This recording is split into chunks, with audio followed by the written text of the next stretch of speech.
Semangat pagi di hari Jumat 7 Mei 2021. Kembali kita bersekutu dalam persekutuan doa anggota keluarga Allah. Memulai dengan menenangkan hati, menenangkan pikir dalam saat teduh sejenak.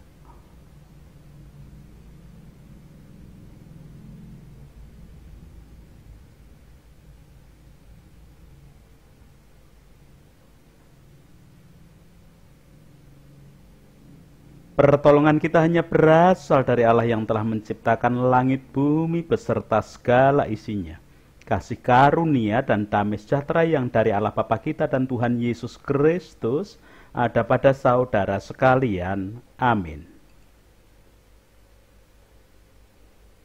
Anggota keluarga Allah, ketika masih kanak-kanak dulu, kepada saya pernah diajarkan nyanyian atau tembang Jawa Dayoe Teko yang demikian.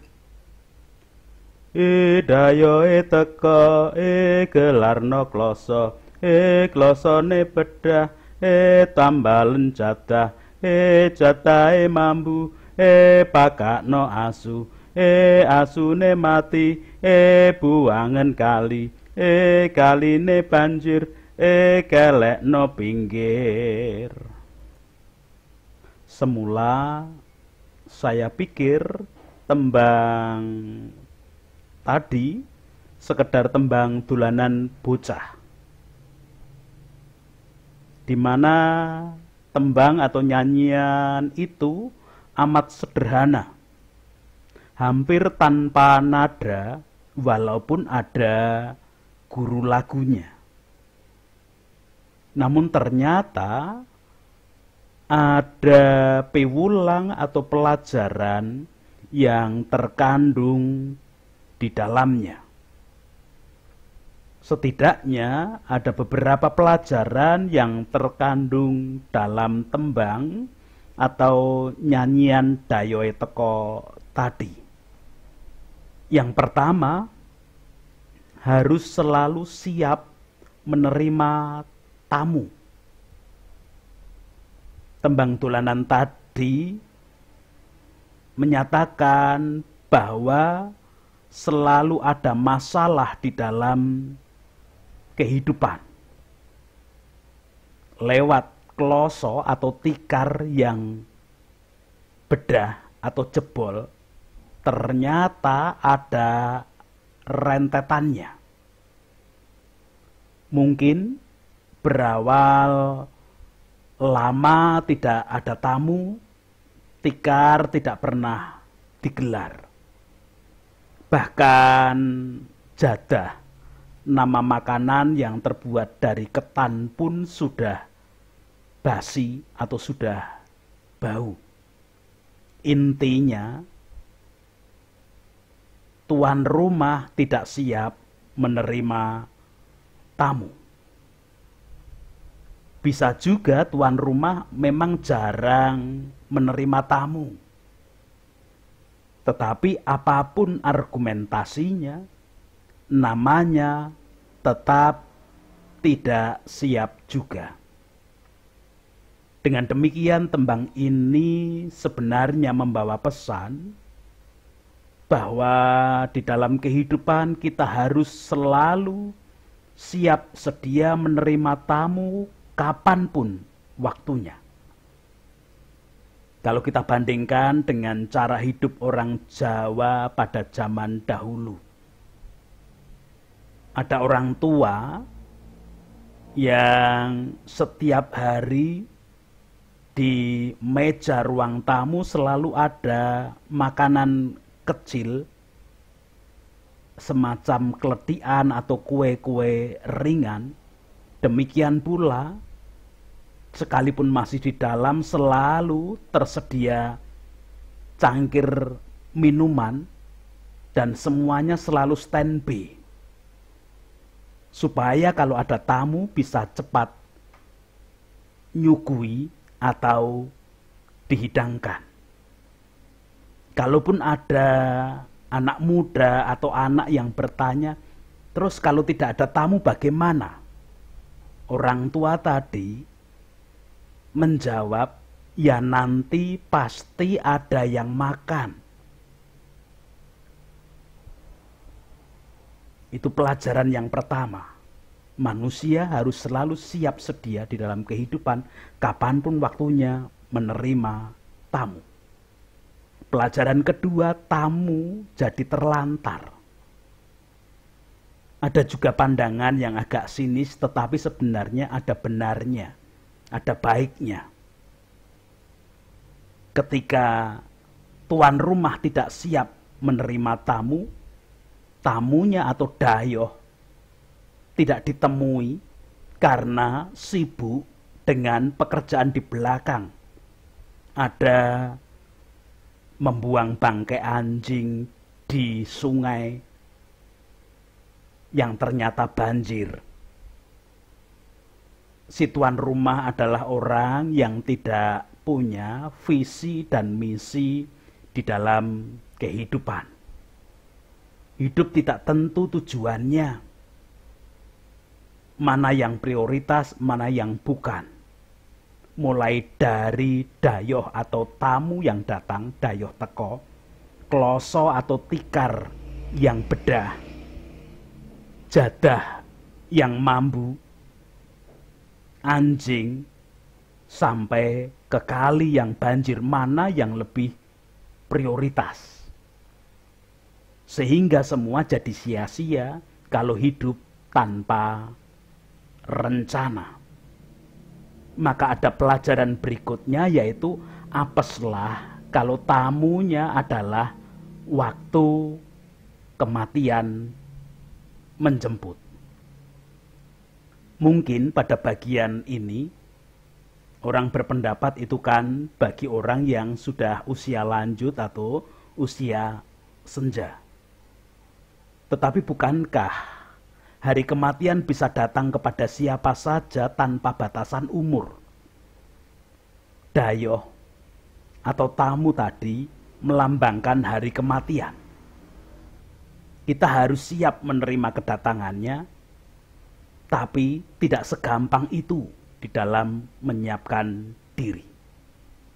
Dalam tembang Dayoe Teko tadi, ketidaksiapan manusia digambarkan sebagai kloso yang bedah dan seterusnya.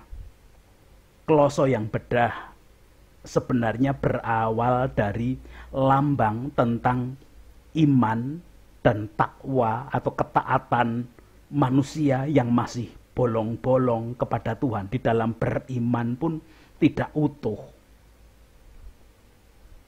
Kadang percaya dan mempercayakan diri dengan sungguh, kadang masih menggunakan ego dan logika sendiri, sehingga di dalam ketaatan pun bolong-bolong.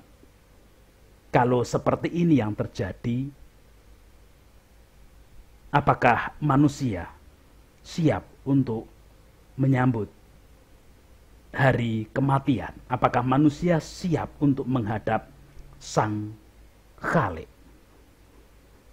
Anggota keluarga Allah secara sederhana, pelajaran yang bisa diambil dari tembang Dayoe Teko tadi adalah hidup harus punya visi dan misi yang jelas, yang ditindaklanjuti dengan strategi dan langkah-langkah yang operasional. Memang diakui ada ancaman, tantangan, hambatan, dan gangguan. Bisa datang kapanpun sebagai tamu-tamu kecil. Namun, manusia harus antisipatif dan jangan reaktif. Jangan yang datang masalah dulu baru bereaksi, tetapi antisipasi sebisa mungkin agar tidak ada masalah. Menangani masalah sebelum terjadi. Dayoh atau tamu bisa siapa saja. Dari sanak, saudara, sahabat karib, sampai penagih utang. Tetapi sebenarnya juga diingatkan bahwa tamunya tadi adalah hari akhir atau hari kematian.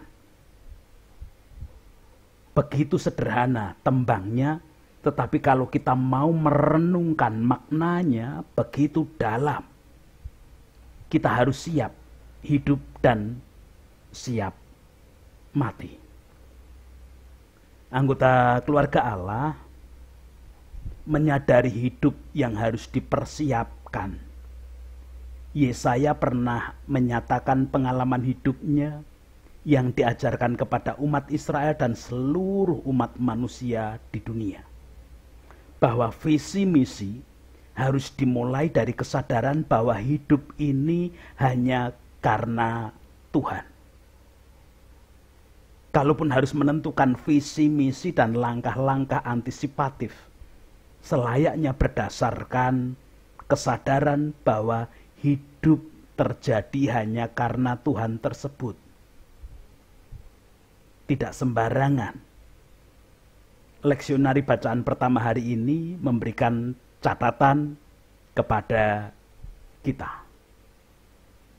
Kitab Yesaya pasal 42 ayat 5 sampai dengan 9 demikian.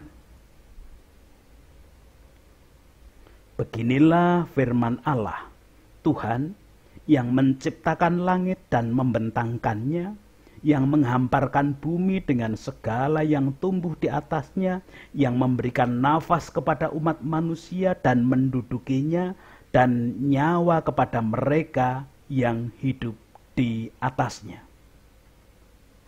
Aku ini, Tuhan, telah memanggil engkau untuk maksud penyelamatan, telah memegang tanganmu.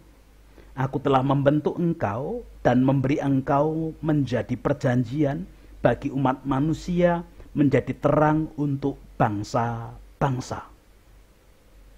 Untuk membuka mata yang buta, untuk mengeluarkan orang hukuman dari tempat tahanan, dan mengeluarkan orang-orang yang duduk dalam gelap dari rumah penjara. Aku ini Tuhan, itulah namaku. Aku tidak akan memberikan kemuliaanku kepada yang lain atau kemasyuranku kepada patung. Nubuat-nubuat yang dahulu sekarang sudah menjadi kenyataan. Hal-hal yang baru hendak kuberitahukan. Sebelum hal-hal itu muncul, aku mengabarkannya kepadamu. Demikian kesaksian Yesaya 42 ayat 5 sampai dengan 9. Anggota keluarga Allah, Yesaya sebagai nabi yang diutus Tuhan menyadari bahwa hidup hanya karena Tuhan. Dunia dengan segala yang ada di dalamnya untuk kebutuhan manusia diciptakan dan dibentangkan oleh Tuhan sendiri. Bahkan nafas yang menghidupi manusia juga berasal dari Tuhan. Sewaktu-waktu nafas hidup itu pasti diambil oleh Tuhan. Ayat kelima, Yesaya memberikan kesaksian dari pasal 42 ini. Beginilah firman Allah, Tuhan, yang menciptakan langit dan membentangkannya, yang menghamparkan bumi dengan segala yang tumbuh di atasnya, yang memberikan nafas kepada umat manusia yang mendudukinya, dan nyawa kepada mereka yang hidup di atasnya. Kalaupun dikatakan bahwa manusia menduduki dunia yang diciptakan Tuhan, tetapi harus disadari bahwa manusia tidak punya hak untuk menguasai dunia ciptaan Tuhan tersebut. Karena pada saatnya juga akan meninggalkan apa yang didudukinya itu. Anggota keluarga Allah, berdasarkan kesadaran bahwa hidup hanya karena Tuhan tersebut, Yesaya menentukan visi misi hidupnya dengan cara mengikuti visi misi yang Tuhan tetapkan sendiri. Visi Tuhan yang diikuti Yesaya adalah keselamatan bagi dunia lewat Yesaya yang dijadikan terang bagi bangsa-bangsa. Ayat 6 memberikan kesaksian, aku ini Tuhan, telah memanggil engkau untuk maksud penyelamatan, telah memegang tanganmu, aku telah membentuk engkau dan memberi engkau menjadi perjanjian bagi umat manusia, menjadi terang untuk bangsa-bangsa. Bagaimana visi tersebut dijabarkan di dalam misi yang harus diemban oleh Yesaya. Di dalam ayat ke-7 kita menemukan Yesaya mempunyai tugas membuka mata yang buta, mengeluarkan orang hukuman dari tempat tahanan, dan mengeluarkan orang-orang yang duduk dalam gelap dari rumah penjara. Anggota keluarga Allah dalam menjalankan misi tersebut, tentu Yesaya mengalami masalah, menghadapi resiko-resiko yang muncul dari semua yang dijalankannya. Yesaya tidak terlepas dari segala permasalahan kehidupan yang bisa muncul. Dan kita semua tahu resiko dan masalah yang muncul ketika Yesaya mengikuti visi dan misi Tuhan tersebut. Sebagai nabi yang menyampaikan kehendak Allah, Yesaya menghadapi resiko dan masalah, ditolak oleh umat, dianggap ngoyoworo atau berkhayal, ditentang, dan lain sebagainya. Bahkan mungkin sampai menerima ancaman-ancaman yang muncul. Yesaya sadar betul tentang risiko dan masalah-masalah yang akan muncul yang harus dihadapinya. Bahkan Tuhan pun memperkenankan Yesaya mengambil langkah-langkah antisipatif untuk menghadapinya. Ayat 8 memberikan kesaksian kepada kita, aku ini Tuhan, itulah namaku. Aku tidak akan memberikan kemuliaanku kepada yang lain atau kemasyuranku kepada patung. Tuhan dalam hal ini tidak memberikan visi dan misinya kepada patung yang tidak bisa bergerak, yang tidak punya perasaan, yang tidak punya akal nalar, dan tidak punya segala sesuatu karena hanya benda mati. Tetapi Tuhan memberikan visi dan misinya kepada manusia yang dibekali dengan perasaan, pikiran, kesadaran religius yang meyakini akan kuasa Tuhan. Dan itulah bekal yang diterima oleh manusia termasuk Yesaya. Dengan bekal itu, Yesaya harus mengambil langkah-langkah antisipatif di dalam menghadapi resiko dan masalah-masalah yang bisa muncul sewaktu-waktu. Syukur anggota keluarga Allah, jikalau Yesaya mengambil langkah-langkah antisipatif dalam menghadapi risiko dan masalah dengan tetap berpusat atau memusatkan langkahnya pada kehendak Allah yang berupa visi dan misi yang telah diterima dan diikutinya tadi. Di mana Yesaya tetap setia memberitakan pembebasan bagi yang buta, terpenjara, tertindas, memberikan dan menjadi terang bagi yang mengalami kegelapan. Yesaya tetap bersedia dipakai oleh Tuhan sebagai terang bagi bangsa-bangsa. Hal ini terbukti bahwa nubuatan-nubuatan Yesaya, karena itu memang benar-benar kehendak Tuhan, maka nyata terjadi. Ayat 9 memberikan kesaksian kepada kita, nubuat-nubuat yang dahulu sekarang sudah menjadi kenyataan. Hal-hal yang baru hendak ku beritahukan. Sebelum hal-hal itu muncul, aku mengabarkannya kepadamu. Sebagai anggota keluarga Allah, kita sadar bahwa hidup kita kita jalani juga hanya karena Tuhan. Yang menyediakan semuanya juga Tuhan, yang memberi nafas hidup kepada kita juga Tuhan, bahwa hidup kita hanya karena Tuhan. Untuk itu kita perlu menyiapkan dan mengisi kehidupan dengan sungguh-sungguh dan sebaik-baiknya. Visi dan kehendak Tuhan telah kita terima seperti yang diterima Yesaya, yaitu Tuhan berkehendak untuk menyelamatkan. Sekali lagi, Tuhan berkehendak untuk menyelamatkan. Dalam hal ini kita pun dipanggil untuk terlibat mewujudkan visi tersebut dengan menjalani misi memberitakan kabar baik tentang keselamatan yang dari Tuhan. Mari meneladan Yesaya yang menjalaninya dengan sungguh-sungguh, bahkan langkah-langkah antisipatif atas risiko masalah yang seringkali muncul, yang menjadi tamu atau dayoh dadaan setiap saat. Kita buat dan kita jalani dengan tetap berpusat pada visi misi Tuhan. Kita meyakini Tuhan Allah yang akan memberikan jalan keluar pada setiap permasalahan hidup kita. Tuhan memberkati kepada setiap anggota keluarga Allah. Amin. Kita berdoa bersama.